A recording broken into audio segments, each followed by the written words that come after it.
Darkness, a void so deep it seems endless. Then a sound, slow, rhythmic, mechanical, breathing, not the breath of a man, but of something beyond, heavy, deliberate, inescapable. It lingers in the silence like a specter of inevitability. To many across the galaxy, it was a sound that heralded death itself. For decades, entire star systems trembled at its presence. It was the omen of destruction, the last thing many heard before their lives were erased in fire and fury. That breathing, that deliberate and emotionless cadence, belonged to a being whose very name was a curse spoken in hushed whispers. Darth Vader. But legends are not born in darkness.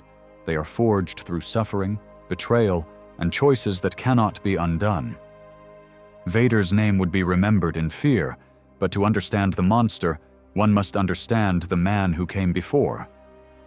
There was once another name, one lost to time, buried beneath fire and pain. A name that, had fate been different, might have stood for hope instead of terror. Before the war, before the fall, before the armor, there was Anakin Skywalker. But that name is a ghost now, fading into nothingness. For what remains is only the shadow, the relentless enforcer of the Empire, the executioner of the Jedi, the dark legend that would haunt the galaxy for generations to come. The name Anakin Skywalker was dead. Only Darth Vader remained, and his story was only beginning. In the depths of darkness, a single crimson blade ignites. The air crackles with energy as the fiery glow casts jagged shadows across the unseen. And then, a figure emerges, towering, clad in obsidian armor, polished to a deathly gleam. A faceless mask, void of expression, conceals what once was a man. The glow of the saber reflects off its angular ridges, revealing only coldness, emptiness. A presence that is neither living nor dead, but something caught in between. This is not the birth of a villain. That moment had already passed. This is the awakening of a legend. Darth Vader, a name that would become synonymous with destruction, the enforcer of the Emperor's will, a being whose presence alone could silence a room, whose mere existence could end rebellions before they began. But the mask hides more than just a man. Behind the armor lies something deeper, something broken. Beneath the polished exterior of machine and metal, a tormented soul lingers, trapped within its own prison of flesh and circuitry. Few have seen beyond the terror he inspires. Few have looked into the hollow abyss behind that mask and wondered, does the man still remain? Vader does not ask such questions. He does not dwell on the past. He only serves. He only obeys. The blade hums, its crimson light illuminating the void, reflecting against blackened armor. And as the sound of his breathing deepens, the legend begins to take shape. The galaxy would soon come to know his wrath. Darth Vader. It is not just a name. It is a shadow that stretches across the stars, a force of nature, unstoppable and absolute. It is the whisper of terror in the halls of the Imperial Senate, the reason soldiers march into battle with fear in their hearts. It is the last word spoken by countless souls before the cold hand of death claims them. The Jedi once stood as the guardians of peace, wielding the Force as a beacon of light. But the rise of Vader marked the end of that age. The galaxy no longer belonged to the noble, to the hopeful, to the dreamers who believed in balance and destiny. No, this was the age of the Sith, and Vader was its harbinger. To the Emperor, he was the perfect weapon, unwavering, relentless, loyal. To the galaxy, he was the embodiment of tyranny, a symbol of what happens when power is unshackled from morality. But even the darkest legends have origins. Even the most fearsome monsters were once something else. So the question remains, was Darth Vader born in fire, or was he created through pain? Was he the architect of his own fate, or merely a pawn in a game far greater than himself? Perhaps the answers lie in the past, in the ashes of a forgotten life. For before there was Vader, there was Anakin Skywalker, and that perhaps is the greatest tragedy of all. Darth Vader was not merely a soldier of the Empire, he was its executioner. Where the Emperor's rule was questioned, Vader was sent to silence dissent. Where rebellion sparked, he was the storm that extinguished it. To his enemies, he was the Emperor's hand, carrying out justice with ruthless precision. To his allies, he was a reminder that failure was not tolerated. His wrath was not chaotic. It was methodical, calculated, precise. Entire worlds fell silent at the mere rumor of his arrival. He did not need to speak to command loyalty. Fear did that for him. Imperial officers stood rigid in his presence, knowing that a single misstep, a single failure, could end in suffocation beneath an invisible grip.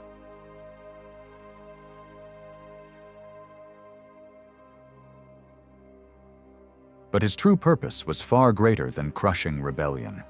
Vader was the enforcer of a vision, the vision of the Sith, the domination of the strong over the weak. The Jedi had been wiped away, but that was only the beginning. The Empire would not tolerate disorder. The galaxy itself would be reshaped under the rule of the dark side. And yet, for all his power, for all his legend, whispers followed him. Whispers that asked a question no one dared to speak aloud. Was Darth Vader truly a man? Or was he something else? Something less? Something more? A machine of destruction? Or a soul trapped within its own creation? The truth lay buried beneath the armor. But was anyone willing to see it? Darth Vader's name became a shadow, cast over the stars, feared even in places he had never set foot. The galaxy knew of his power. It knew of his cruelty. But what it did not know, what it dared not ask, was why. Did he enjoy the slaughter? Was he merely a weapon, wielded by a greater evil? Or was there something more beneath the mask? To the galaxy, Vader was a monster, unstoppable, unfeeling, inescapable. A force of destruction that moved with singular purpose, with no hesitation, no remorse. The stories told of him painted him as a figure without weakness, without mercy. But legends, as they spread, often ignore the inconvenient details. Few had seen the moments where he lingered in silence, standing over the fallen, unmoving. Few had noticed the way his hand hovered, just for a second, before delivering the final blow. Fewer still had lived long enough to question the way he sometimes hesitated. Not long, not enough to matter, but just enough to suggest that within the black abyss of his mask, something stirred. Was Darth Vader the nightmare the galaxy believed him to be? Or was there a deeper tragedy buried within the metal and the rage? A past that had been erased, but not forgotten. A name that had been lost, but never truly destroyed. For before Vader, there had been something else. There had been him, before the Empire, before the armor, before the name Darth Vader sent entire star systems into silent terror. There was another name, Anakin Skywalker. A name once spoken with hope, a name that belonged to a boy who dreamed of freedom, of adventure, of making the galaxy a better place. A boy who once looked up at the stars, believing they held a destiny greater than the one given to him. A boy who was told he would bring balance to the Force. But fate does not care for prophecy. Destiny is not kind. Anakin Skywalker was not born a monster. He was not born to destroy. He was made into what he became, forged through war, through loss, through betrayal, shaped by choices that could never be undone. The galaxy remembers Darth Vader as the enforcer, the executioner, the fear-given form. But before the machine, there was a man. And this is his story. Tatooine. A wasteland of scorching suns and endless dunes. A world where freedom was a fantasy and survival was the only certainty. For Anakin Skywalker, this world was a prison. Born into slavery under the rule of the greedy Toydarian merchant Watto, Anakin knew nothing but servitude. His mother, Shmi Skywalker, had taught him kindness, patience, and hope. But hope was a dangerous thing for a slave. Each day was a cycle of labor and obedience, each night a silent wish for something more. Slaves were not meant to dream. They were tools, property, extensions of their master's will. They worked, they suffered, and when they were no longer useful, they were discarded. Anakin had seen it happen. He had witnessed cruelty that no child should ever endure. The strong preyed on the weak, the powerful dictated fate, and there was nothing he could do to change it, not yet. But there was something different about Anakin. A spark, an unseen force that stirred beneath the surface. He could sense things before they happened. He moved faster, thought quicker, reacted before danger could strike. He was more than just a slave, though no one, least of all himself, could yet understand what that meant. Still, no amount of instinct could break his chains. No natural gift could free him from the collar around his soul. Tatooine did not care for destiny, but destiny had not forgotten him. And soon, the galaxy would take notice of the boy who was born a slave, but never meant to remain one. Slaves were meant to serve, to obey. But Anakin Skywalker was never meant to be ordinary. Even in the heart of oppression, he stood apart. While other children scavenged for scraps, Anakin built. While others feared their masters, Anakin defied them in secret ways. He saw machines not as tools, but as puzzles waiting to be solved. He spoke their language, understood their secrets. While still a child, he crafted a fully functional protocol droid, C-3PO, entirely from discarded parts, a feat far beyond his years. But it was not the droid that set him apart. It was something deeper. Anakin could feel things before they happened. He could sense movement before it began, react to danger before it struck. These instincts made him not only a skilled builder, but an unparalleled pilot. The sands of Tatooine were cruel, but they were no match for him. He did not merely race pod racers, he became one with them. He felt every shift in the wind, every vibration in the engine, every moment before disaster could unfold. And he was fast. Faster than any of the free beings who lined up against him in the brutal sport. But skill was not enough. A slave could win a race, but he could never claim victory. The winnings belonged to his master, his triumphs never his own. He was still bound, still shackled to a life that offered no escape. And yet, deep within him, something whispered, a force he did not yet understand. A feeling that one day he would not only win, he would break free.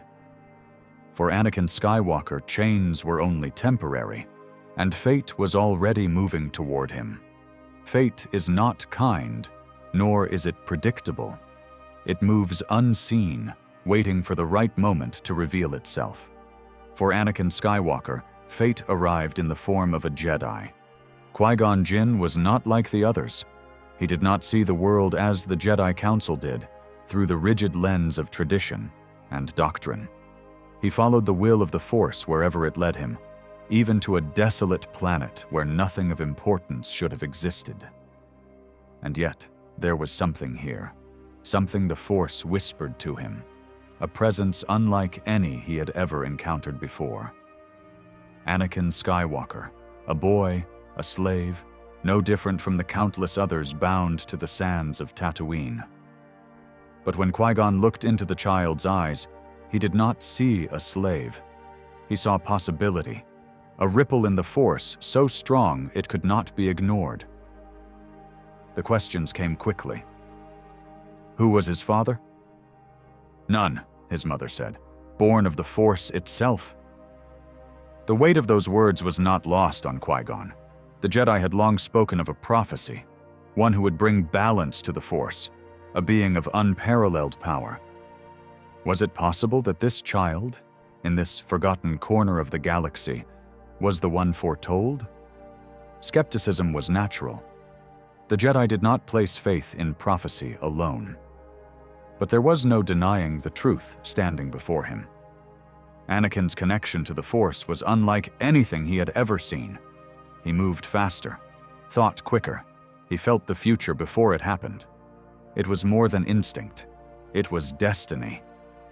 Qui-Gon knew what had to be done. The Jedi had to take this boy, train him, guide him, but fate does not give without taking. And for Anakin, the path to freedom would come at a cost he was not yet prepared to pay. Slaves did not get second chances. They did not change their fates. But Anakin Skywalker had never been like the others. The deal was made. If he could win the Bunta Eve pod race, Watto would set him free. One chance, one race, an impossible task for anyone else. A pod race was not just about speed, it was about survival. Pilots crashed, burned, and perished in the brutal course. Anakin had raced before, but never with so much at stake, never with his future on the line. And yet there was no fear in him, no hesitation. The race began, and the desert roared to life. Engines screamed, sandstorms rose in their wake, and death lurked around every corner. Sebulba, the reigning champion, played dirty, smashing opponents off the track, ensuring none could challenge him. But Anakin was different. He did not just react to the race, he felt it. The Force guided his hands, his instincts sharper than any pilot's. Where others faltered, he thrived. Where others saw obstacles, he saw a path. Lap by lap, he closed the distance, until, in the final moments, he pulled ahead.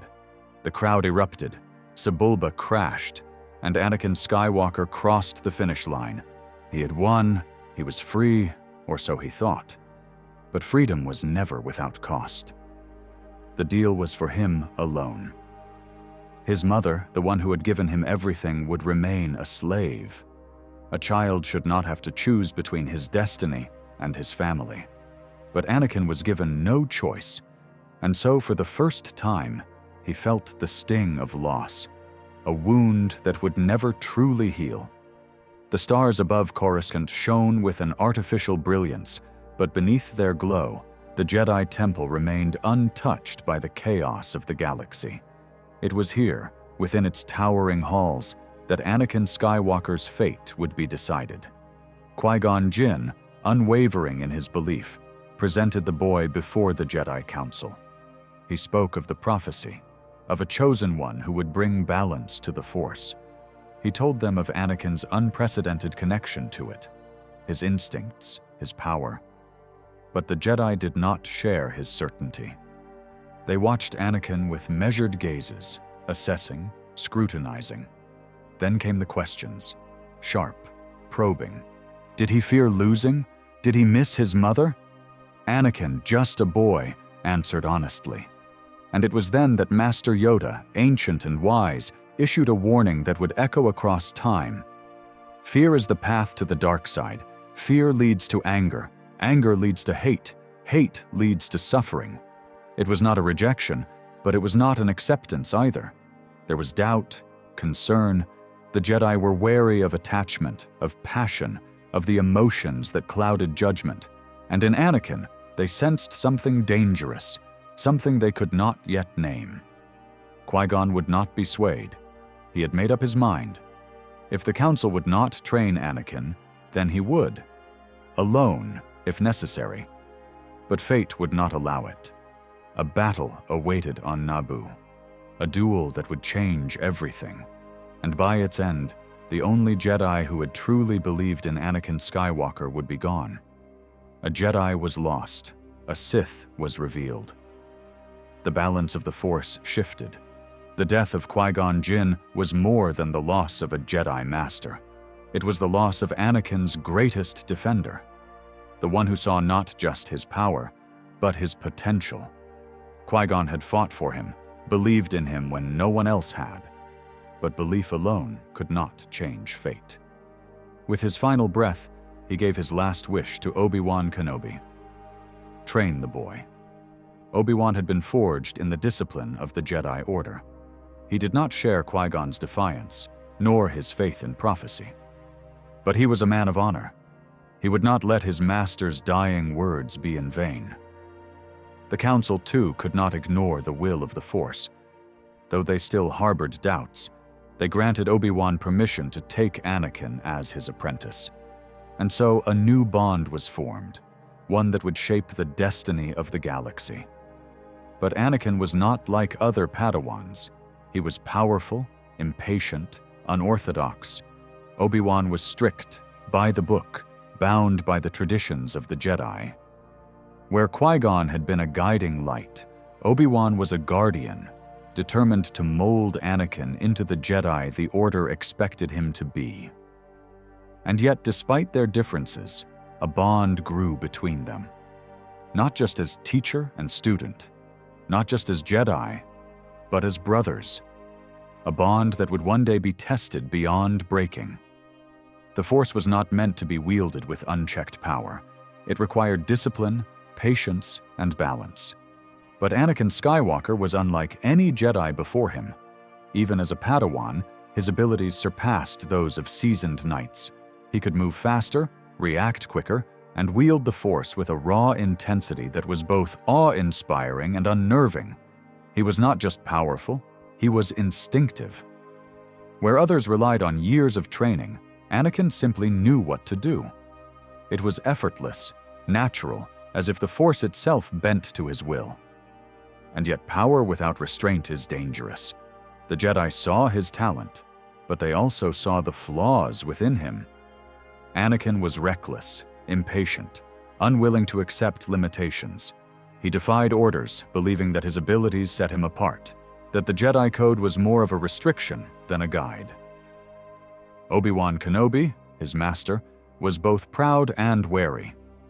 He had no doubt Anakin was destined for greatness, but he also knew that greatness, if not tempered, could lead to ruin. The Jedi Order valued humility, yet Anakin carried himself with an unshakable confidence, one that bordered on arrogance. He did not fear battle, he thrived in it. In the chaos of combat, he was unstoppable. The High Council, ever watchful, took note of his defiance. They admired his skill, but distrusted his independence. Anakin was a Jedi, but he did not act like one. He was bound by their rules, but he did not believe in them as they did. He did not understand why a Jedi should restrain themselves when they had the power to end conflicts swiftly, why they should walk away from injustice when they could stop it. And that belief, that he knew better, was the first step toward a path he did not yet see, a path that would one day lead him to the dark side. The Jedi taught that fear was the enemy of the soul, that it clouded judgment, led to anger, to suffering. But for Anakin Skywalker, fear was not an abstract concept. It was real, and it had a face: his mother. Shmi Skywalker had been left behind on Tatooine when he was freed. It had been the price of his destiny. And though he buried it beneath duty and training, the weight of that choice never left him. Then came the dreams. At first they were fleeting, shadows in the night, whispers of something just beyond his reach. But soon, they became more vivid, more real. He saw his mother in pain, heard her cries for help. He felt her suffering as if it were his own. Anakin was no stranger to visions. The Force granted him glimpses beyond the present, warnings of what was to come. But this was different. This was not a mere premonition. It was a certainty. She was in danger. He brought his fears to the Jedi, seeking guidance. But their answer was the same as always. Attachment leads to suffering. Let go. Accept that loss is inevitable. But Anakin could not let go. He would not. The Jedi refused to act. and so he began to question them. If they truly served justice, why did they do nothing? Why did their teachings demand detachment when love was what made life worth fighting for? A lesson had been burned into him from childhood. The strong must protect the weak. And yet the very order that claimed to be protectors refused to save the one person he loved most. And so, a seed was planted, a belief that would one day define him. If the Jedi would not stop suffering, then perhaps they were not strong enough. Perhaps he would have to be. War changes men. It breaks the weak, hardens the strong, and forges legends in blood and fire. For Anakin Skywalker, the Clone Wars were not a burden. They were a proving ground. The moment the galaxy was thrust into chaos, Anakin did not hesitate. He was no longer just a Jedi Padawan. He was a leader, a warrior, a force of nature that the Republic had never seen before.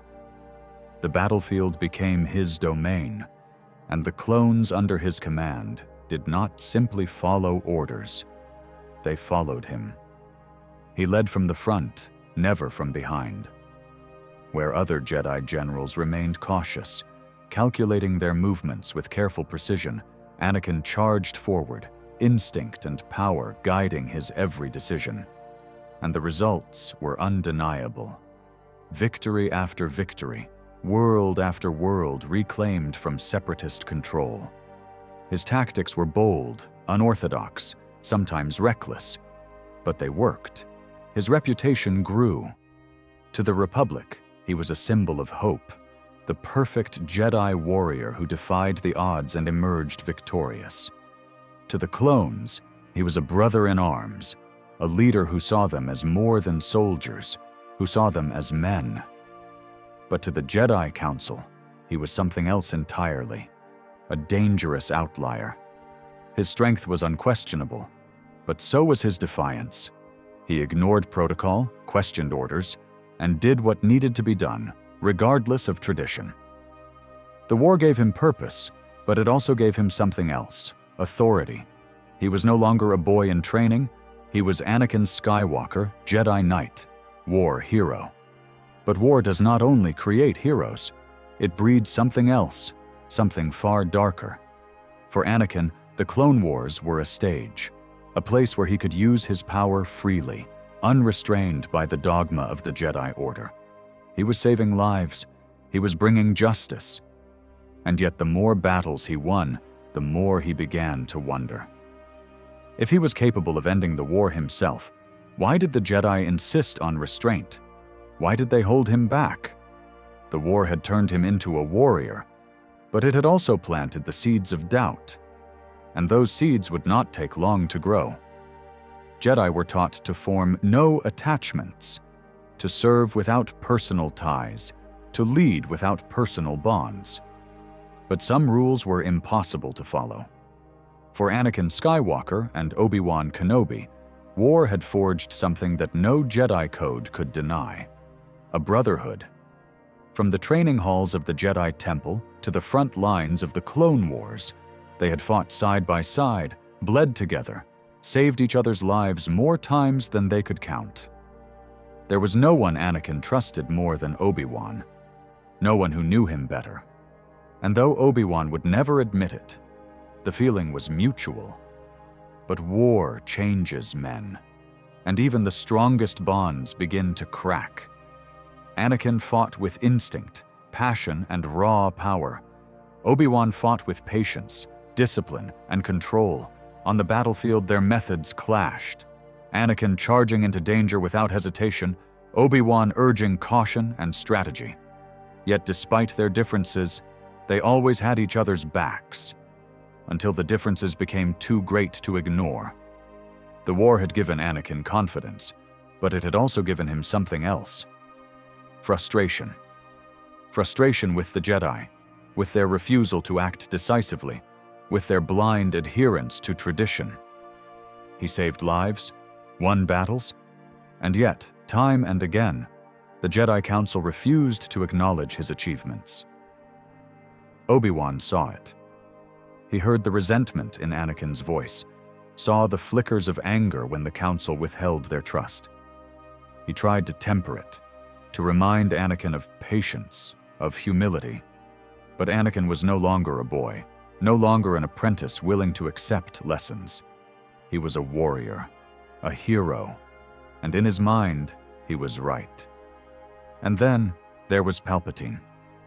Obi-Wan noticed how often the Supreme Chancellor spoke with Anakin, how he whispered words of praise, of reassurance. Unlike the Jedi, Palpatine believed in him. He told Anakin what he longed to hear, that he was destined for greater things, that he was being held back. Obi-Wan did not confront it, not yet, but a shadow had begun to form between them, one that neither of them could see clearly. And when the war ended, when the dust settled, that shadow would be the thing that finally tore them apart. Loss defines a Jedi. They are taught from the moment they enter the Order that attachment leads to suffering, that love, fear, and anger are paths to darkness, that to be a Jedi is to let go of all things. But Anakin Skywalker had never learned how to let go. And when Ahsoka Tano left the Jedi Order, it was a wound he would never truly heal from. She had been his apprentice, his student, but more than that, she had been his friend. Ahsoka was the one person in the galaxy who understood him without judgment, who fought beside him without hesitation. She had trusted him completely, followed his lead when others questioned him. They had been a team, inseparable in battle, unstoppable together. But then the betrayal came. Ahsoka was falsely accused of a crime she did not commit. The Jedi Council, bound by their rigid laws, did not defend her. They did not stand by her side. They cast her out, treating her as nothing more than a liability. Anakin fought for her, believed in her innocence, but it was not enough. And when the truth was revealed, when the Council offered to bring her back into their ranks, she refused. Because their faith had come too late. Anakin watched as she walked away, leaving behind the only life she had ever known. And in that moment, he saw the Order for what it truly was, not a family, not a sanctuary, but a system. One that valued doctrine over loyalty, one that preached trust but abandoned its own. And a thought began to take root within him. If they could do this to Ahsoka, what else were they capable of? What would they do to him if the day ever came when they no longer trusted him? It was not anger that settled in Anakin's heart that day. It was something deeper, something more dangerous. It was doubt. And doubt, once planted, only needed the right voice to make it grow. The Jedi were losing him. They could not see it, blinded as they were by tradition and protocol. But there was one man who did. One man who had watched Anakin Skywalker rise through the war, who had seen his frustration with the Jedi's restraint, who had whispered words of reassurance when the Council gave him nothing but doubt. Chancellor Palpatine. To the galaxy, he was the noble leader of the Republic, a wise and just ruler guiding them through the darkness of war. To Anakin, he was something more, a mentor, a friend, someone who listened, who understood. Where the Jedi questioned Anakin's instincts, Palpatine praised them. Where the Jedi urged patience, Palpatine spoke of action. And slowly, carefully, he planted the seeds of a different truth. The Jedi feared Anakin's power. They held him back, denied him the rank of master, treated him as a weapon rather than an equal. They did not trust him. But he did. The Chancellor had always believed in him, always encouraged him to embrace his full potential. And Anakin wanted to believe him, because Palpatine said the things he had always suspected but never dared to voice. That the Jedi were not the selfless guardians they claimed to be. That they were political, fearful, clinging to their authority in a galaxy that no longer needed them. That true power, the power to end war, to bring peace, to save those he loved, wasn't something the Jedi could ever offer him. And then, the words that would haunt Anakin for the rest of his life. "I see you becoming the greatest of all the Jedi, even more powerful than Master Yoda." It was not a lie. It was exactly what Anakin knew to be true. But power was a dangerous thing. And Palpatine, ever patient, knew that he did not need to give Anakin anything. He only needed to make him feel that the Jedi were taking it away.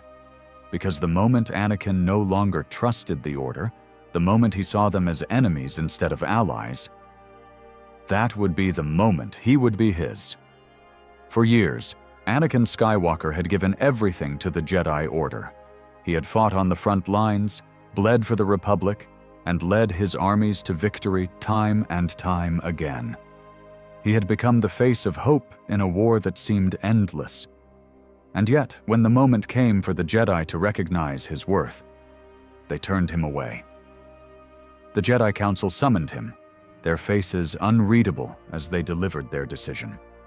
He would be granted a seat among them, but not as a master. It was an insult, a deliberate slight. No Jedi Knight had ever been placed on the Council without receiving the rank of Master. It was a tradition older than the Republic itself. And yet, for Anakin, an exception had been made. Not in his favor, but against him. He felt it immediately, the tension, the distrust. The Jedi had never truly accepted him. He had been an outsider from the beginning, a child too powerful, too different. The prophecy had marked him as special, but instead of guiding him, they had feared him. And now, with war at their doorstep and the Republic hanging in the balance, they had finally revealed their true thoughts. They did not see him as an equal. They saw him as a danger, a threat.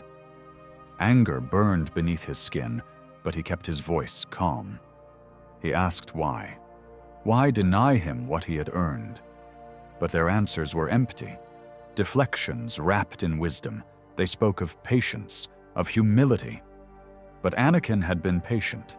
He had served without question, sacrificed without hesitation. And still, it was not enough. Then came the final blow. They asked him to spy on Chancellor Palpatine, the one man who had always trusted him, the man who had stood by his side when the Jedi had doubted him, the man who had guided him, reassured him, treated him not as a tool but as a friend. And now the Jedi wanted him to betray that trust. They claimed it was for the good of the Republic, but Anakin saw through their words. This was not duty, this was politics. The Jedi, once noble and pure in his eyes, were no better than the Senate they so often criticized. For the first time, he saw the truth. The Jedi did not believe in him, and if they could not trust him, why should he trust them? It had happened before. Years ago, when he had been just a Padawan, the dreams had come. Visions of his mother in pain, trapped in darkness, calling out to him. The Jedi had told him to let go, to accept that fear led to the dark side. But he had not listened. He had followed his visions, and by the time he reached her, it had been too late. Now the dreams had returned. But this time, it was not his mother he saw, it was Padme. Night after night, the images haunted him, her face contorted in agony, her breath fading, her body still and lifeless. He reached for her, but he was powerless. No matter how hard he tried, no matter how fast he ran, the outcome was always the same. She was going to die. And the fear that took root in him was unlike anything he had felt before. It was deeper, more consuming. It was not just grief. It was terror. Padme was everything to him. She was his reason, his anchor, the one person who made the war, the sacrifices, the lies worth it. He had hidden their love, broken the Jedi code to be with her. And now, the Force itself was telling him that she would be taken from him. The Jedi would not understand. They had never understood love, never cared for those outside their order. He had told them of his mother's suffering, and they had done nothing. If he told them of Padme's fate, they would tell him the same thing: let go, accept death. But he couldn't. He would not lose her. He refused to. Desperation clawed at him, twisting inside his chest like a blade. There had to be a way to change what he had seen. The Force had shown him a future. But what if the future was not set? What if power, true power, could defy fate itself? And then, a voice, a whisper. The dark side of the Force is a pathway to many abilities some consider to be unnatural. Palpatine's words, spoken once in passing, now echoed in his mind like a prophecy of their own. And for the first time, Anakin Skywalker wondered, if the Jedi could not save her, perhaps the Sith could. There are moments in history that define an age, moments where a single decision shatters everything that came before. For Anakin Skywalker, that moment came in the dim glow of Coruscant's highest tower, where two great forces clashed for the fate of the Republic. Mace Windu had seen through the deception at last. The Sith Lord they had hunted for so long had been hiding in plain sight. Chancellor Palpatine, beloved leader of the Republic, was the enemy they had feared. And now, the confrontation had come. Anakin arrived in time to see the battle's end. Palpatine lay at Windu's mercy, his power spent, his face twisted with desperation. But his words were still sharp, still poisonous. He did not beg for his own life. He offered a bargain. I have the power to save the one you love. Anakin froze. The visions had haunted him, tormented him. He had searched for answers, for a way to stop the inevitable. The Jedi had given him nothing. They had told him to let go, to accept death. But Palpatine spoke of power, true power, the kind that could defy fate itself. And now Mace Windu raised his blade. He's too dangerous to be left alive. The words sealed Anakin's fate. Windu was right. Palpatine was a threat, a Sith Lord. But Anakin no longer saw a battle between good and evil. He saw a Jedi, cold and uncompromising, willing to kill without trial. He saw an order that had cast doubt on him from the beginning, that had never truly accepted him. And he saw the one man who had promised him everything lying defenseless at their mercy. He made his choice. The blade swung downward. Anakin struck first. Lightning filled the room as Palpatine unleashed his wrath. Mace Windu, once the great champion of the Jedi, was cast into the abyss below. Silence. Anakin stood trembling, breathing heavily, staring at the ruin he had created. He had crossed a line that could never be undone. And Palpatine's voice, soft and certain, delivered the final truth. You are fulfilling your destiny, Anakin. Become my apprentice. There was no way back, no redemption, only the path ahead. Anakin Skywalker bowed. Henceforth you shall be known as Darth Vader. The Republic still stood. The Jedi Order still lived. But both were already dead. The Jedi had always spoken of darkness, of how it crept into the hearts of men, of how it seduced, corrupted, and consumed. But on this night, the darkness did not creep. It fell upon the Jedi Temple in fire and blood. Order 66 had been given. Across the galaxy, the clone troopers turned on their Jedi commanders, executing them without hesitation.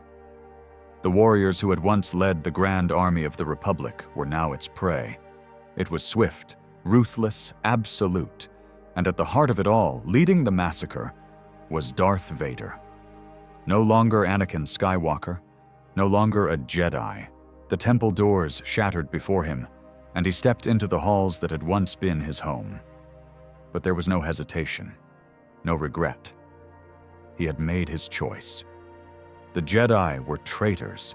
They had plotted against the Republic, against the Chancellor, against him. And now they would be purged. Blades clashed in the temple corridors as Jedi Knights and Padawans rose to defend themselves. They fought with desperation, but they were no match for the legion that marched against them. Clones filled the halls, blasters burning through robes and armor alike. And then, the younglings. They stood before him, small figures in the vast darkness, eyes wide with fear.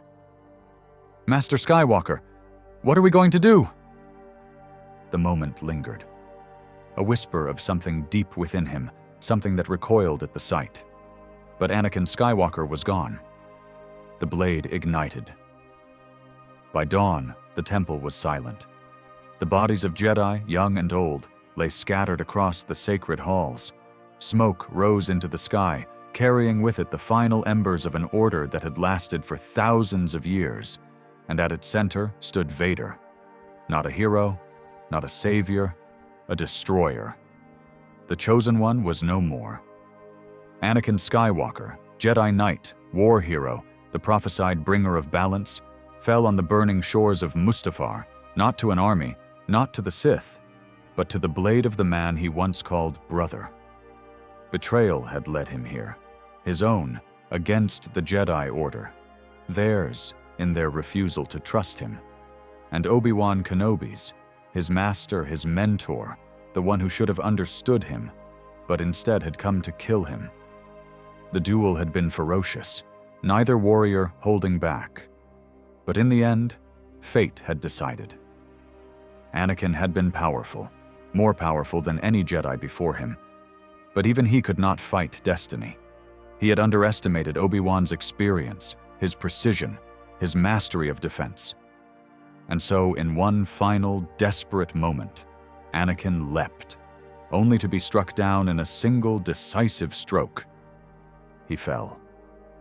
And as he lay on the banks of the lava river, his body broken, his flesh burning, the pain was nothing compared to the hatred that consumed him.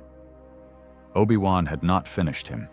He had left him there, writhing in agony, to die slowly, to suffer as punishment for his betrayal. But Anakin did not die. The flames took his skin. His lungs filled with heat. His body was no longer his own, but the hatred, the rage that was untouched. He still had purpose. He had been betrayed. By the Jedi, by Padme, by Obi-Wan. But there was one who had not abandoned him. Palpatine had foreseen this moment. He had known the price Anakin would pay. And now, as he stood over his ruined body, there was no sympathy in his voice, only satisfaction. "Lord Vader, can you hear me?" The Jedi had left him to die, but the Sith had come to save him. And soon, Anakin Skywalker, the last remnant of the Chosen One, would be buried forever. Pain. It was all that remained. As consciousness returned, the agony did not subside. If anything, it grew. His body was gone, replaced by something unnatural, something wrong. Metal limbs, artificial lungs, wires and machinery fused to his very being, and then a sound, a hiss, a mechanical breath that was not his own. Darth Vader had taken his first breath. The table rose, and he stood, taller, heavier, transformed. He was no longer a man. He was something else entirely. Palpatine watched, pleased with his creation. The Republic had fallen. The Jedi were dead, and now, at last, he had the apprentice he had long desired, a being of pure will, forged in suffering, unshackled from weakness. But Vader's first question was not of power. "Where is Padme?" A pause, a deliberate hesitation, then a lie, one crafted with precision, meant to ensure his fall was complete. "It seems, in your anger, you killed her." The galaxy did not hear Vader's first scream, but in that moment, something truly died. Not just Anakin Skywalker, not just the man who had once dreamed of saving others. Hope itself. The last ember of the Chosen One was extinguished. And what remained was Vader. The transformation was complete. The Jedi was gone. The man was gone. All that remained was the machine. As the final pieces of his armor were locked into place, the last traces of Anakin Skywalker vanished. The iron lung that would sustain him whirred to life, forcing air into the broken body within. And then, for the first time, the world heard the sound that would come to define an era. A slow, mechanical breath. In. Outside, unnatural. Cold. Darth Vader had awakened. There was no freedom in this body. The weight of the armor, the artificial limbs, the unfeeling machinery. It was a prison unlike any he had ever known. His senses were dulled, his vision filtered through red-tinted optics, his voice distorted into something deep, inhuman. He had been rebuilt, but he had not been restored. This was not salvation. This was not power. This was suffering. And then, the final wound, the last thread that tethered him to the life he had lost. "Where is Padme?" The answer came, deliberate and cruel. "It seems, in your anger, you killed her." The words shattered what little remained. For a single moment, something flickered within him. Denial, despair, the raw and agonizing realization of what he had done. But grief had no place here. The rage that followed consumed it, swallowed it whole. The Force trembled as he lashed out, his fury given form. The chamber around him quaked, metal groaning beneath the pressure of his unleashed power. And through it all, Palpatine stood motionless, watching, waiting. This was his masterpiece, the chosen one reforged in darkness. Hope was dead. The past was dust. All that remained was obedience. And so Darth Vader did what was expected. He kneeled.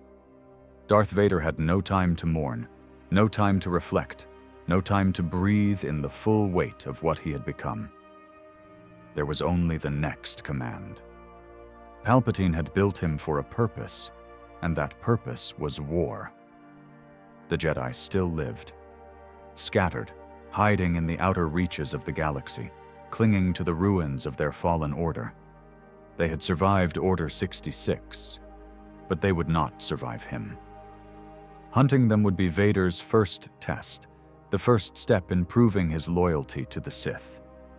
He carried out his new master's will with ruthless efficiency. Where the Jedi had once spoken his name with warmth, they now whispered it in fear. They had trained him, guided him, once believed he would be their savior.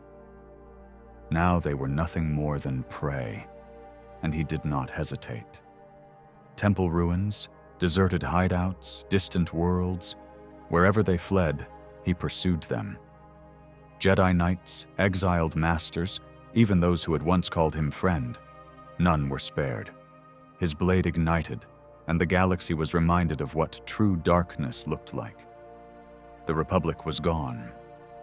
The Sith now ruled. And the enforcer of this new age, the shadow of death that loomed over the stars, was Darth Vader. But even as he marched forward, as the Emperor's most trusted weapon, something remained. Something buried beneath the metal and the rage. Something the dark side could not yet fully extinguish. Anakin Skywalker was dead. But deep within the void, something still stirred. Time does not heal all wounds. Some fester, buried beneath rage and regret, waiting for the moment they can be torn open once more. For nearly 2 decades, Darth Vader ruled as the Emperor's enforcer, a specter of fear that haunted the galaxy. Yet in all that time, one name had never truly faded. One man had escaped the purge, vanishing into the void. Obi-Wan Kenobi. The past had been burned away. The Republic had fallen, the Jedi were extinct, and Anakin Skywalker was dead. But this final remnant remained. And now, at last, fate had brought them together again. The halls of the Death Star bore witness as Vader confronted his former master. There were no grand speeches, no pleas for understanding, only the cold certainty that this battle had always been inevitable. Obi-Wan was older, but his presence was unchanged. He did not flinch, did not waver, even as he looked upon the twisted form of his former apprentice. And Vader, beneath the mask, felt something he had not known in years. Anger, yes, but something deeper. A flicker of something raw, a memory, but memories had no place here. Blades ignited. Words meant nothing now. Only the duel remained. Vader attacked first, with the strength of a warrior forged in battle. But Obi-Wan was not trying to win. His movements were deliberate, restrained. He was not fighting to kill, he was fighting to teach. And then, in a single moment, the duel ended. Obi-Wan looked at him, truly looked at him, and then, without fear, he lowered his blade. "If you strike me down, I shall become more powerful than you can possibly imagine." The words meant nothing. The blade cut through him, yet there was no body, no weight, only the empty robes left behind. Vader stood motionless, staring at what should have been a victory. But there was no triumph here, only the unsettling realization that Obi-Wan Kenobi had not been defeated. He had transcended. And in doing so, he had planted a seed, one that would grow in the heart of a boy named Luke Skywalker. The duel was over, but the battle had only just begun. There were many who ruled through fear, warlords, crime lords, tyrants, but none could command terror the way Darth Vader did. His presence alone was enough to silence a room. His breath, slow and deliberate, was the sound of death itself. To the Empire, he was the ultimate enforcer, the will of the Emperor made manifest. To the rebellion, he was a nightmare, a force that could not be reasoned with, could not be stopped. His legend was built upon destruction, the razing of entire worlds that harbored traitors, the executions of officers who failed in their duty, the merciless hunt for the scattered remnants of the Jedi Order. Vader did not tolerate defiance. He did not tolerate weakness. And under his rule, the galaxy knew only one law: obedience. Even among the Empire's highest ranks, whispers spread of his wrath. Admirals who displeased him vanished without a trace. Moffs who questioned his command found their careers, and sometimes their lives, ended in an instant. Even Grand Moff Tarkin, the architect of the Death Star, wielded power cautiously in his presence. Yet for all his dominance, there were those who still resisted. The Rebel Alliance had grown bolder, striking against the Empire with increasing force. And at the center of this defiance was a name Vader had not heard in a long time: Skywalker. The boy was strong in the Force, raw, untrained, but brimming with potential. Vader did not yet know the truth, but the name alone was enough to awaken something buried deep within him. A memory. A name spoken in love, long before it had been turned into a weapon. For the first time in years, the past stirred. But the time for reflection was not now. The rebellion had to be crushed. And if this Skywalker was as strong as he appeared, then the Emperor would be most interested in him. The shadow of Darth Vader loomed over the galaxy, and as war raged on, one truth remained unchanged. No matter where they hid, no matter how hard they fought, the rebels would face the wrath of the Dark Lord. Power had not brought him peace. For years, Darth Vader had ruled as the Emperor's enforcer, cutting down all who defied the Empire. His name inspired fear. His presence demanded obedience. His wrath left no survivors. Yet beneath the armor, beneath the machine that sustained him, there was no satisfaction. No triumph, only rage. The anger that had driven him since Mustafar had never faded. It had only deepened, solidified into something more than hatred, something self-destructive, something all-consuming. He had been promised strength, yet he felt hollow. He had been promised control, yet his mind was shackled by memories that refused to die. And above all, there was her. Padme Amidala. He had betrayed her, killed her, if Palpatine's words were true. The very reason he had embraced the dark side, the desperate need to save her, had been twisted into the weapon of her destruction. He had lost her, lost everything, and in the end, what had it been for? The galaxy obeyed him, but he ruled nothing. He had no throne, no empire of his own. He existed only to serve, to enforce the will of another. The very chains he had sought to break as a Jedi had been reforged in durasteel, binding him to an even crueler master. He had thought he would bury the past, that the fire of the dark side would burn away the weakness of Anakin Skywalker, but it had never truly left him. It whispered in his mind during moments of silence, in the echoes of Padmé's voice, in the name that surfaced in his thoughts when he was alone. Luke Skywalker. A name that should have meant nothing. But the moment Vader had heard it, something had stirred. A tremor in the Force, a fracture in the illusion of his power. For the first time in nearly 2 decades, the past had reached out to him, and it refused to let go. The Sith had promised him freedom. That was the lie. The great deception. He had cast off the chains of the Jedi, rejected their teachings, embraced the dark side to forge his own destiny. But there had never been freedom, only servitude of a different kind. Darth Vader was not a ruler. He was not a sovereign. He was a weapon, a blade wielded by a master who saw him as nothing more than an instrument of destruction. Palpatine had never intended for him to rise beyond that role. The Emperor controlled him through pain, through fear, through the endless need for more power, power that was always just out of reach. Every victory Vader claimed was Palpatine's. Every life he took was in service of another's design. And he began to wonder, was this truly what he had fought for? Had he abandoned everything, his friends, his wife, his own soul, just to become a servant once more? But the dark side did not allow doubt.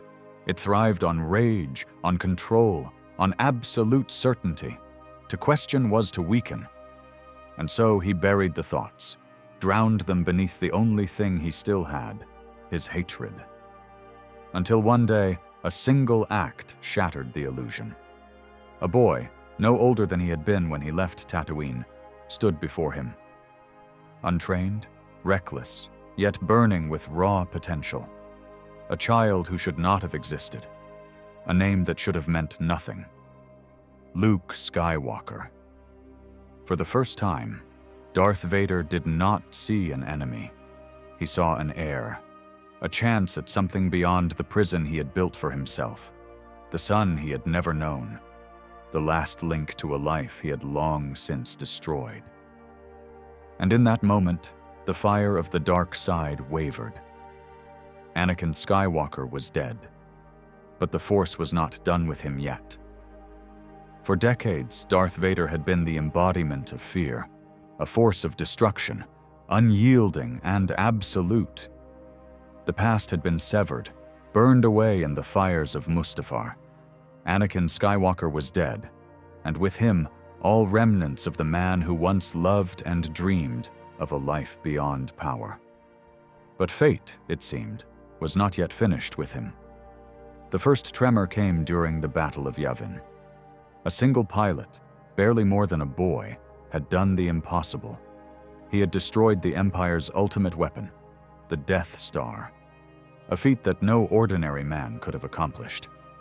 The Force had been strong with this one, and for the first time in years, Vader had sensed something familiar, a spark that should not have existed.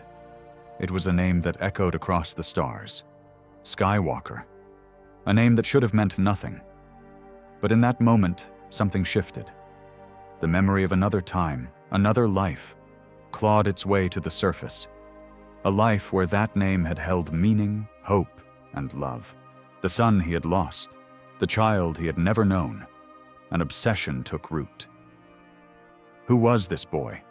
How had he come to possess such power? Was he a threat, a tool, or something more? The questions burned in Vader's mind, relentless and consuming. And as he pursued the young rebel across the galaxy, the past he had tried so desperately to bury began to stir. The boy's courage, his defiance, reminded him of Padme, of the woman he had loved and lost. And for the first time in years, the cold, mechanical heart within his armor felt the whisper of something long forgotten. Hope. But hope was dangerous. Hope was weakness.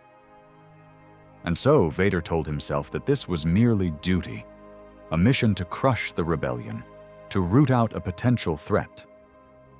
Yet deep down, he knew the truth. The boy was his son, and the knowledge of his existence was the spark that would reignite a conflict within him. A conflict between the dark side that had defined him and the light he had once abandoned. The Emperor had always been a master of manipulation. Palpatine had orchestrated Anakin Skywalker's fall, turned him into Darth Vader, and bound him in chains of obedience. For years, Vader had served without question, driven by rage and a hunger for power. But the discovery of Luke Skywalker had changed everything. The boy was strong, stronger than Vader had expected. His potential was undeniable, his connection to the Force raw and untamed. But more than that, he was a reminder of a life Vader had forsaken. A life where love had once been stronger than fear. Palpatine sensed the shift. He saw the conflict simmering beneath Vader's cold exterior, and so he tightened his grip. He spoke of the boy as a threat, an heir to the Jedi legacy that had once defied them, a symbol of the rebellion's hope. He ordered Vader to destroy him, to snuff out the last spark of resistance. But Vader hesitated. He had followed orders for years, carried out the Emperor's will without question. But this was different. This was personal. Luke was not just a rebel pilot. He was his son, the son he had never known, the last remnant of Padme's legacy, the future he had lost. The conflict grew, a storm within him. On one side, the dark side promised power, control, the certainty of order. On the other, the memory of who he had once been, Anakin Skywalker, a man who had fought for love, for family. The Emperor's voice was unyielding, a constant presence in his mind, demanding loyalty, demanding obedience.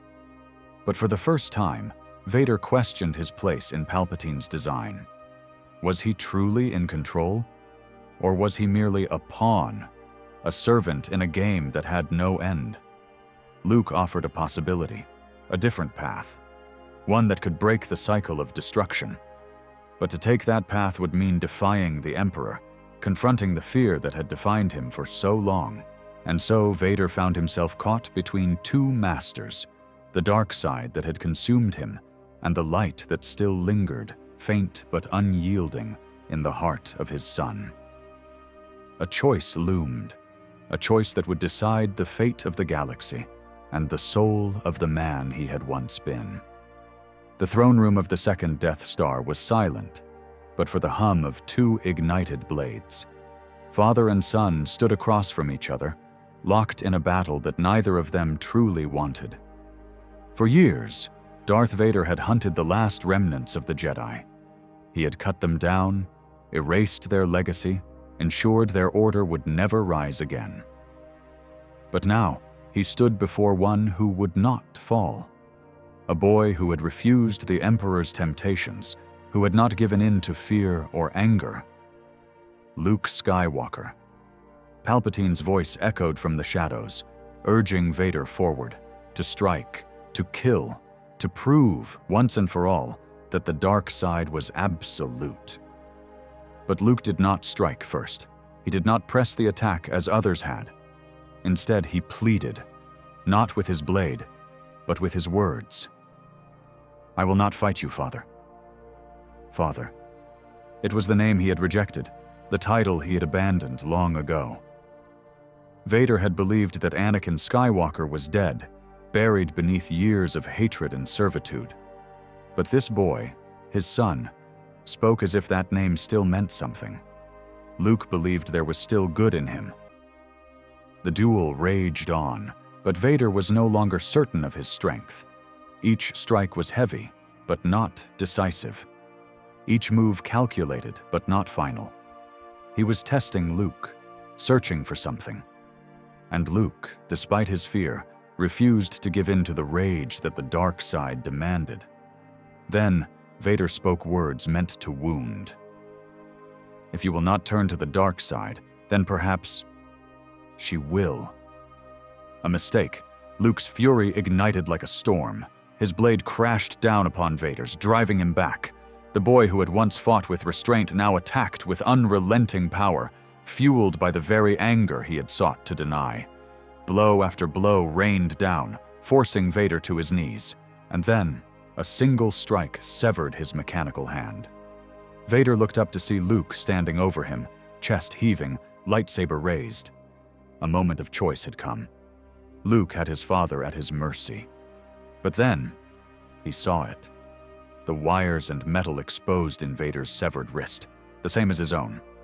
The realization struck him like a cold wind. This was not victory. It was a path he could still walk away from. Luke exhaled, and in that instant, he understood. He turned and cast his weapon aside. "You have failed, Your Highness. I am a Jedi like my father before me." Vader had always believed that strength came from power, but his son had just proven that true strength came from refusal. And for the first time in decades, Darth Vader did not know what to do. A slow, mocking laugh filled the air. Palpatine had seen enough. "So be it. Jedi." The words dripped with disdain as the Emperor raised his hands. Crackling energy burst forth, and in an instant, Luke was consumed by lightning. The young Jedi cried out, his body writhing in agony, his strength, his defiance. It meant nothing now. The dark side had no mercy. The Emperor's power was absolute, and Vader did nothing. He stood motionless, watching as his son suffered. This was what it meant to be a Sith, to serve, to obey, to witness suffering without hesitation or remorse. This was the path he had chosen, the path he had walked for decades. And yet, why did this moment feel different? Luke's screams echoed through the throne room, and something inside Vader twisted. The weight of his own actions, of the years he had spent drowning in darkness, crashed upon him all at once. This was not a Jedi he was watching die. This was his son. And suddenly all the justifications, all the excuses, all the lies he had told himself for years fell away. It had never been about power, never about control. He had given everything to the Sith, his body, his soul, his love, because he had believed it would save Padme. And in the end, it had only destroyed her. Now, history was repeating itself. Would he watch as his son died too? Palpatine's laughter rang in his ears, cruel and triumphant. The choice was clear. Obey and let Luke perish, as was demanded of a Sith, or defy his master and break the chains that had bound him for so long. There was no time to think, only time to act. Darth Vader turned. The Dark Lord of the Sith, feared across the galaxy, rebelled. He seized Palpatine in an unbreakable grip, lifting the Emperor from the ground. Lightning surged through his body, tearing through metal and flesh alike. Pain like he had never known coursed through him, but he did not falter. With the last of his strength, he cast his master into the abyss. The Emperor's scream faded into the void. Silence followed. The lightning ceased. Darth Vader collapsed. But as he lay broken, his vision fading, he felt something he had not known in years. Peace. The dark side had promised him power. His son had given him freedom. And in the end, that was all that truly mattered. The dark side had promised him strength. For years, he had clung to it, believing it would make him whole. That if he just embraced its power, he could shape the galaxy, bend fate to his will, undo the pain that had shattered him.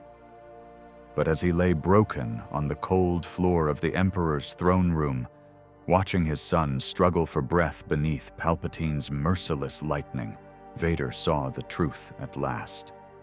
The dark side had never made him strong. It had made him a slave. The Emperor's voice was no longer distant, no longer a mere echo of command. It was the sound of torment, of raw, unrelenting agony, and it was all directed at Luke. "You foolish boy, you will die!" Vader watched, powerless, as Luke writhed beneath the Emperor's fury. This was not war. This was not battle. This was execution. And yet, even in the face of death, Luke did not scream for revenge. He did not beg for mercy.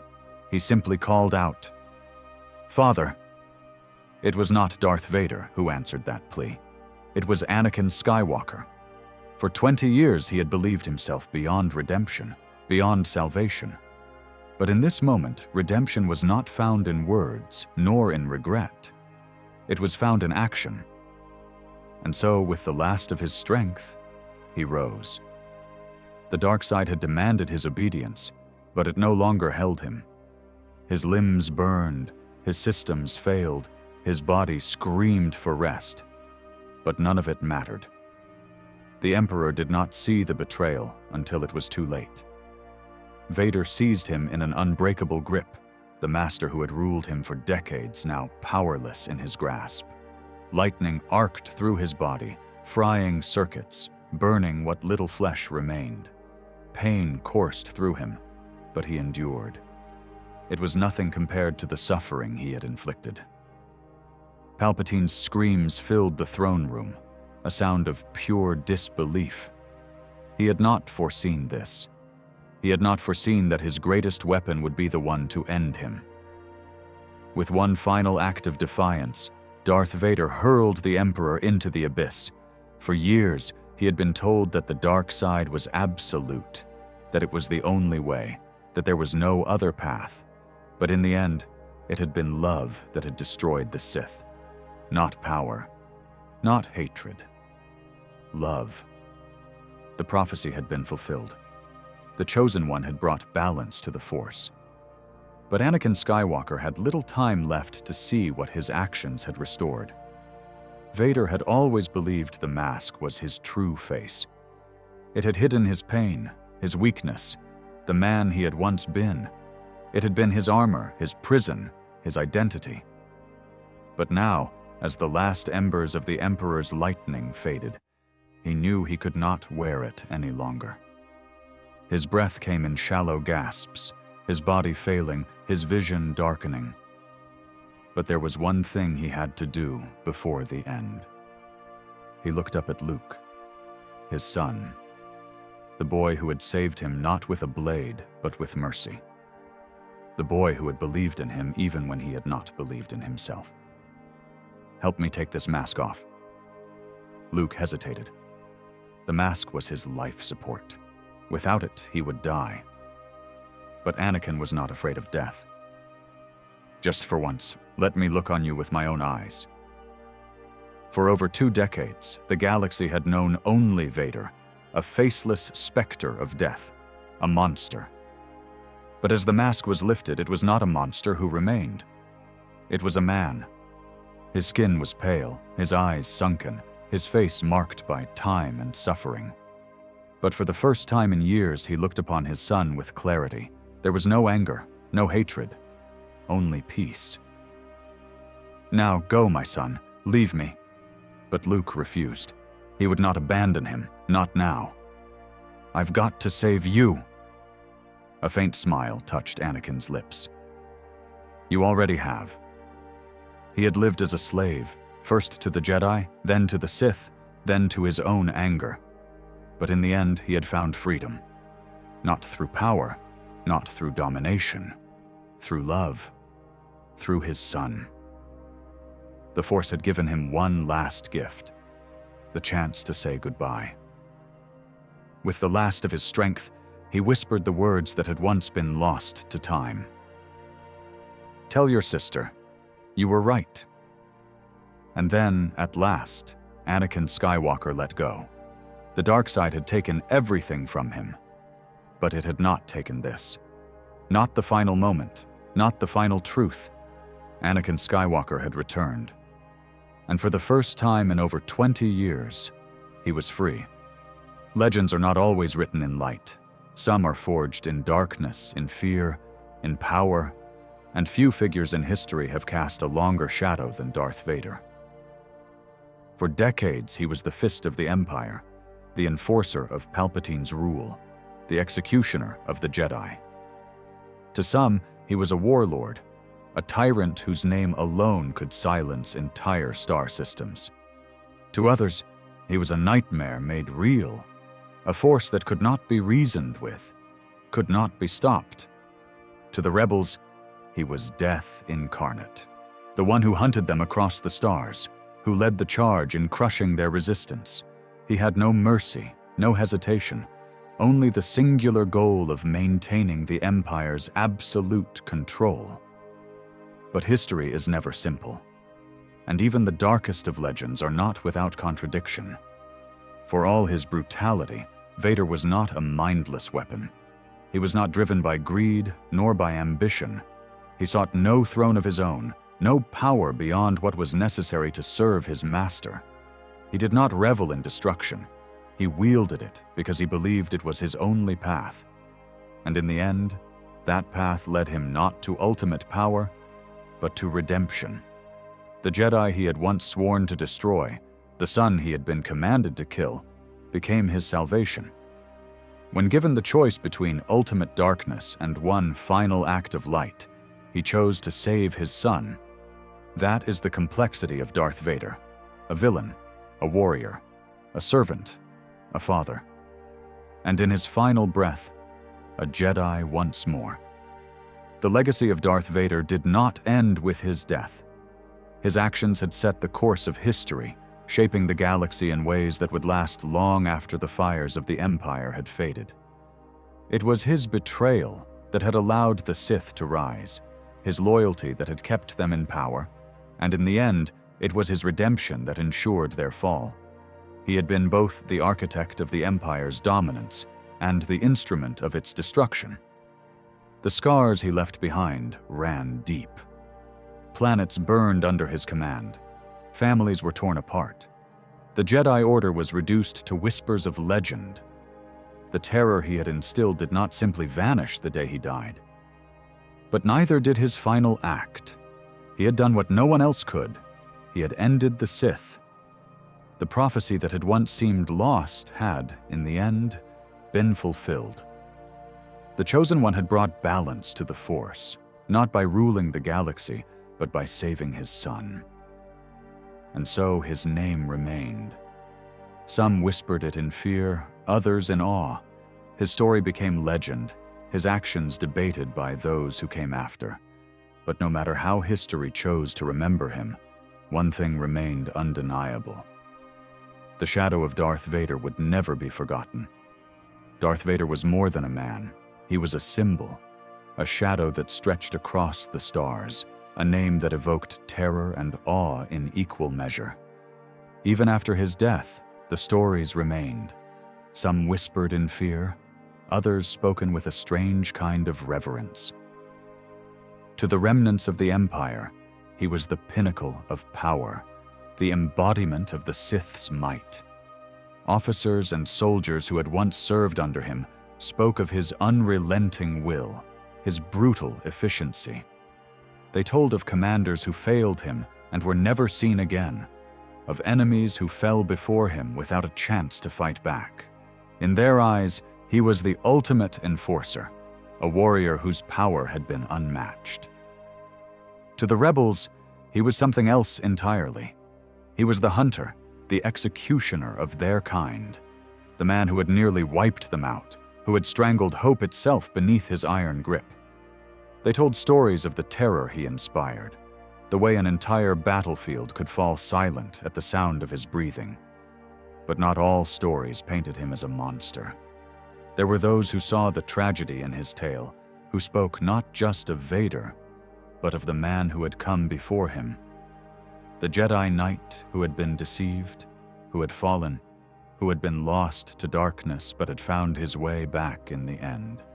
Among those who knew the truth, he was no longer just the Sith Lord who had terrorized the galaxy. He was the father who had saved his son. A legend not just of fear, but of redemption. The man called Darth Vader perished on the second Death Star, his body consumed by flames on Endor. But some wondered, did he ever truly die? In the physical sense, yes. The armor, the mask, the machine that had kept him alive for so long, all of it was reduced to ashes. The reign of the Dark Lord was over. The Empire crumbled in his absence. The war he had waged for so long came to an end. But the spirit of Anakin Skywalker endured. Luke Skywalker had seen it with his own eyes. In the final moments of his father's life, the darkness had lifted. He had not died as a Sith, but as a Jedi, reborn, freed from the chains he had worn for so long. And then, on Endor, as the flames carried Vader's remains to the stars, Luke had seen him again, not as a ghost of torment, not as a remnant of Vader, but as the man he had once been. Anakin Skywalker stood in the glow of the Force, alongside the masters who had come before him. Proof that the dark side was never absolute, that even the most lost souls could find their way back. And so, in a way, Anakin Skywalker never truly died. He lived on. Through Luke, through the Jedi that would rise again, through the legend that would never be forgotten. For decades, Anakin Skywalker had been lost, consumed by the dark side. Buried beneath the armor of Darth Vader, he had wandered in darkness, believing redemption was beyond his grasp. He had thought himself damned, chained forever to the choices he had made. But the Force is not so simple. At the end of his journey, when the weight of his sins had crushed him completely, he had done what he once believed impossible. He had returned. Not through strength, not through power, through love, through his son. And so, in the quiet aftermath of the battle, as the flames of his funeral pyre faded into the stars, Anakin Skywalker did not vanish into oblivion. The Force had granted him one final gift: peace. He stood once more, not in flesh, not in suffering, but as he had been before the fall, whole, free, and he was not alone. Beside him, watching over the new Jedi who would carry their legacy forward, stood the two who had once been his mentors. Yoda, the wise and patient master who had always seen what lay beyond the present. Obi-Wan Kenobi, the brother he had lost, the man he had loved and hated in equal measure. For years, Anakin had been their greatest failure. But now, he stood as their greatest redemption. Together they watched Luke, the last of the Jedi, the hope of a new age. For the first time in a lifetime, there was no war, no pain, no conflict, only the Force. And as Anakin's spirit faded into the light, he knew he had finally come home. History would never agree on who Darth Vader truly was. Some would call him a monster, the enforcer of the Empire, the executioner of the Jedi, the scourge of the galaxy. A man who had once stood at the height of heroism, only to fall further than any before him. Others would see him as a warrior, a knight of unmatched power, a legend forged in battle, a leader who had reshaped the course of history, whose mere presence could decide the fate of entire worlds. But a few, those who knew the truth, would remember him as something else entirely. A father, a man who, in his final moments, did what no Sith had ever done before. He had defied the master he had sworn to serve. He had turned against the very darkness that had defined him, not for power, not for revenge, but for love. And that, above all else, was what made him different. The Sith had always sought to escape death, to become immortal through domination and fear. But true immortality is not found in strength or control. It is found in memory, in legend, in the echoes that remain long after the final breath is drawn. The legacy of Darth Vader was one of tragedy, of destruction, of suffering beyond measure. But it was also one of redemption. And that is why he was never truly forgotten. Because legends are not always written in light. Some are forged in shadow, in suffering, in redemption. This was the story of Darth Vader. The screen fades to black. For a long moment there is nothing. Then, a single slow breath, mechanical, cold, echoing into the void. Darth Vader's presence will never truly fade.